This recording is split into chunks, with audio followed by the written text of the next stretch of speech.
Olá, queridos! Dando continuidade à nossa aula de sistema endócrino, que é aquele sistema responsável pela produção dos nossos hormônios através das glândulas, a gente vai dar continuidade a partir do pâncreas, tá bom? Geralmente a gente acha que o pâncreas é um órgão, né? Assim como o fígado, como o rim, como o pulmão, mas o pâncreas, ele é uma glândula, tá bom? Ele não é um órgão, tá? Ele é uma glândula mista. Por que que o pâncreas é considerado uma glândula mista? Existem dois tipos de glândula, galera. Glândula endócrina e glândula exócrina. Toda vez que eu estiver falando de glândula endócrina, é quando o hormônio que é produzido é derramado na corrente sanguínea. Dentro. Dentro da onde? Do sangue. E toda vez que eu estiver falando de glândula exócrina, eu estou falando de glândulas que produzem substâncias que são dispersas para fora da corrente sanguínea. Então, dentro da corrente sanguínea, fora da corrente sanguínea. Então, por que eu digo que o pâncreas ele é uma glândula mista? Porque ele tanto tem função endócrina como função exócrina. Quando ele está na função de endócrino, de lançar hormônio dentro da corrente sanguínea, ele está lançando a insulina e o glucagon, tá bom? Então, toda vez que ele produzir insulina e o glucagon, ele está derramando na corrente sanguínea, tá bom?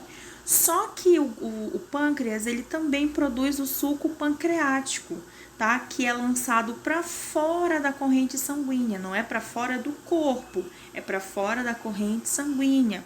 Ou seja, é lançado, em vez de ser lançado no sangue, é lançado lá no intestino para ajudar na digestão dos alimentos, tá bom? Falando um pouquinho agora sobre a insulina, né, que é o hormônio que o pâncreas produz, a baixa produção ou a falta desse hormônio é o que provoca diabetes, né? Aquelas pessoas que têm excesso de açúcar no sangue, né? É a causada da diabetes. Quando o organismo fica muitas horas sem se alimentar, a taxa de açúcar no sangue cai muito.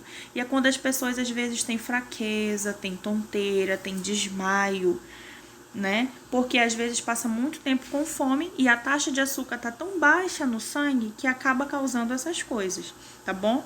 Então, o que o pâncreas faz? Ele produz o glucagon, que funciona de maneira contrária à insulina, tá? Então, enquanto a insulina ajuda lá a diminuir a diabetes, né, controlando o açúcar no sangue, quando o nosso organismo está com falta desse açúcar, o glucagon, ele faz o contrário. Ele normaliza o açúcar no nosso sangue, tá bom? É como se ele elevasse o nível de açúcar para que a gente consiga voltar ao normal, parar com aquelas tonturas, até que a gente consiga se alimentar novamente. E por último, nós temos as glândulas sexuais, tá bom? As glândulas sexuais também fazem parte do sistema endócrino, porque produzem hormônios, tá bom? Quais são as glândulas sexuais? Os ovários e os testículos, tá? Os ovários são as glândulas femininas e os testículos as glândulas masculinas. Estão intimamente ligados com o sistema reprodutor, tanto feminino quanto masculino, tá? Eles são estimulados, né, para que essa glândula consiga produzir o hormônio, é a hipófise que manda. Lembra lá da hipófise que fica lá perto do cérebro? Então, a glândula mestre, né, a hipófise, é ela quem comanda as glândulas sexuais, tá bom? Os ovários produzem o estrogênio e a progesterona, é o hormônio feminino. E os testículos produzem a testosterona, aquilo que dá as características masculinas, o gogó, a voz mais grossa, a quantidade de pelos maiores e etc. Tá bom? Então, os ovários produzem as características femininas, que são os hormônios do estrogênio e a progesterona, e os testículos produzem hormônios da testosterona, responsável pelo aparecimento das características masculinas, a barba, a voz grossa, os ombros mais largos e volumosos e etc. Então, meus amores, é isso.